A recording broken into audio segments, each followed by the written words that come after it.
Hey folks, Iolair here. Today is Wednesday, December 16th, and we now have an update from Wargaming regarding the overhaul of the ranked battle system, as well as announcement of the next season of ranked battles. So just as a refresher, back in late September, Wargaming announced on the development blog their plans to completely overhaul ranked battles. The original plan was to roll out these changes in update 0911. That obviously didn't happen, but here we are a couple of weeks later, and Wargaming has now formally announced on the World of Warships website the finalized details around ranked battles, and like I said, as well as the next season of ranked battles. So rather than reiterating a lot of what I covered in September, because the general structure and approaches remain intact, and also I don't want to duplicate what I think is a really nice 6-minute video from Wargaming that provides a very good visualization of the ranked battle system. I don't want to, like I said, I don't want to reiterate that. I'll just give a high-level summary of what the changes are to sort of whet people's appetite if you haven't dug into the details. I will recommend that folks watch the video and read the article to get the details on the general structure. But I want to focus on what's going to be coming in the next season. So the general approach is that ranked battles will just be going on all the time. There will be brief breaks between seasons. Each season will be broken up into at least 3 sprints. Each sprint will last 1 to 3 weeks, and each season will include at least 3 leagues. And the idea will be that players can progress through a league in each sprint, and they obviously the number and types of rewards will increase depending upon how far into a league they get or what rank they achieve within a league, and then their ability to progress into the next league. The idea, I think, is trying to blend. Well, I think there's 2 elements. One is Wargaming, I think, is trying to blend the positive aspects or the well-received aspects of ranked and ranked sprint, but they're also trying to come up with a model that is quite relatively flexible for them as well to adjust the length and nature of each season to accommodate player interests, maybe new content that's coming out and showcase new content, things like that. So I think it's kind of a general framework and something that folks can be motivated to participate in because it won't be as onerous and not have some of those more negative aspects I think that folks have perceived of the ranked battle system, but also allows people to get themselves incremental improvements through each league, but also have significant achievements through getting through all of the leagues within a season. So there's a lot of flexibility both for Wargaming and I think for the players in this new structure. All right, so let me go ahead and get to the season. So Wargaming is labeling this as test ranked season, and I think that's prudent here because obviously the system's been completely overhauled. Everybody's new to it, and so Wargaming is going to want to get a lot of feedback from the community about what's working well, what they may need to adjust. But I think the general framework, like I said, is going to remain relatively intact. So basically, this season is going to be 6 weeks. The exact dates are going to vary slightly depending upon the server. And also I should note that the times when ranked battles can be played will also vary by server. Wargaming has made it clear that they want to not have ranked battles running during low play times. They want to try to sort of have the best for the matchmaking by operating during high usage times. And all of the times here listed are UTC. So you have to factor that in terms of your local time zone. For me personally, on the West Coast of North America, I'm UTC -8. That means that for the North America server, ranked battles for me will be happening between 8 a.m. Pacific time and 1 a.m. Pacific time. I do think that's running a little late into the day, but I think Wargaming is also trying to accommodate the play time of a lot of the folks in Asia that play on the North America server. So there's probably some compromise on these times. But again, take a look at the time slots for the server you play on. For the format, it will be 7 versus 7 teams. Bronze League, there will be 3 leagues, bronze, silver, and gold. There will, at Bronze League, it will be Tier 8 ships. Silver League will be Tier 9 and Tier 10. And Gold League, although they say Golden, I think they mean Gold League, will be tier 10. The maps and the tiers by league are listed here in this table. I won't read this out, but I will note that, for example, Hotspot, which will be played both for Bronze and Silver League, they say battle tiers of 8 and 9. I think that means Bronze will play on Hotspot at tier 8, and Silver will play tier 9. And then there are some games like or some maps like Islands of Ice that are playing Silver and Gold, and they will be tiers 9 and 10. And there can be some blending of tiers because Silver League can also play both 9 and 10. So there's some flexibility there.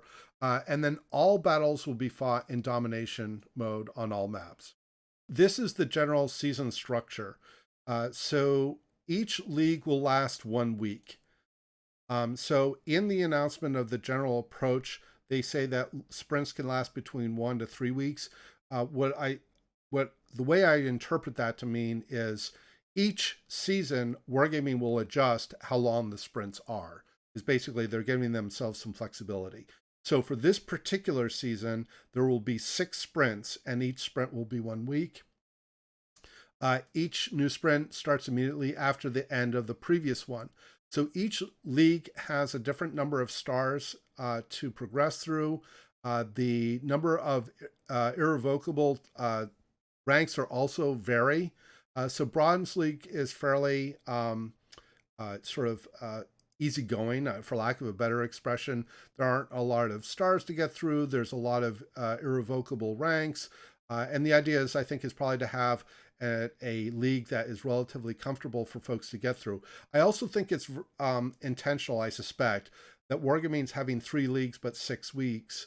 3 leagues but 6 weeks to play, so that folks may want to play a couple of weeks in Bronze to sort of get their feet wet and get a feel for how the process works, not just in terms of their skill level, but just understanding the new process. Now, once you are in Bronze League, you have to go through a qualification phase in order to enter Silver League. And similarly, if you are in Silver and you want to qualify for Gold, you have to also qualify. And it's listed here that for Bronze League, to qualify for Silver, you need to get 4 stars. And if you're in Silver League and you want to qualify for Gold, you have to have 5 stars. All right. During the season, you can participate in no more than 6 sprints in the Bronze, or 5 sprints in the Silver, or 4 sprints in the Gold League. So that gives folks a lot of flexibility. Like I said, in terms of the number of leagues, number of weeks they can spend, or sprints, I should say, in a particular league. And again, all of this is to sort of give both players and Wargaming some good flexibility around the play experience. Here are the rewards that will be included. I'm not going to read these two, sort of verbatim, but the idea is that there's steel, doubloons, and coal that can be earned. There's also new camouflages. These are expendable camouflages that can be earned for these leagues and the number of wins that you get. So there's a bronze, silver, and gold camouflages, and I'll get to what bonuses these give. But these are actually quite nice in terms of the these are actually quite nice in terms of the bonuses they provide. All right, in fact, let me get to that right now. So bronze, all three, I'll give you the surface detection and dispersion buffs of 99% of all camouflages.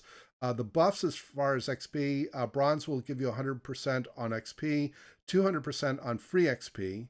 Silver will do the same, but it will also give you 100% on the commander XP. And then lastly, for the gold camouflage, you will get 150% XP buff, 200% free XP, and 100% commander XP buff for using the camouflage.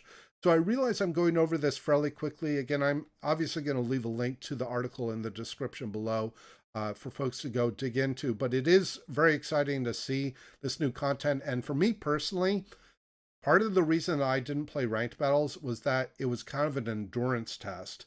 And I really didn't like the idea of spending literally hundreds of battles potentially trying to work my way up through to the higher ranks, I should say. But I've always liked the ranked sprint model. They're very efficient and progress is very quick. And with this new model, like I said, I think it blends some of those good qualities as well. So I am going to be very interested in jumping back into ranked battles with this new model. Now, Wargaming has included their standard disclaimer here, and I did kind of allude to this already, that following the first season, additional changes may be made to the new ranked battle system in order to improve it. In future seasons, the format, rewards, combat missions, etc., and other details may differ from the current ones. And that, like I said, is fully expected. I see this as a framework for a new ranked battle system that tries to improve the player experience, but also gives Wargaming a lot of flexibility around how they run ranked battles to accommodate player interest and, like I said, showcase new content, etc. Oh, one other thing I should point out here. So Wargaming has said that this is coming in update 0912. And if you look at the dates for the ranked battle system, they are going to start December 21st. So Wargaming has not stated explicitly here, and they haven't told me explicitly or the CCs, but we as the public can infer that this or at least it certainly implies that 0912 will be available around December 21st or maybe shortly thereof. So we may be literally days away from 0912 becoming available to the community. So don't know for sure because it isn't formally stated, but it is implied in this article. All right, I'm going to leave it there. I hope everybody enjoyed the commentary here. Let me know your thoughts in the comments below. I would also like to hear what folks are planning to jump into ranked battles under this new format. And as always, we hope to see you out there on the virtual seas, and we wish you happy sailing.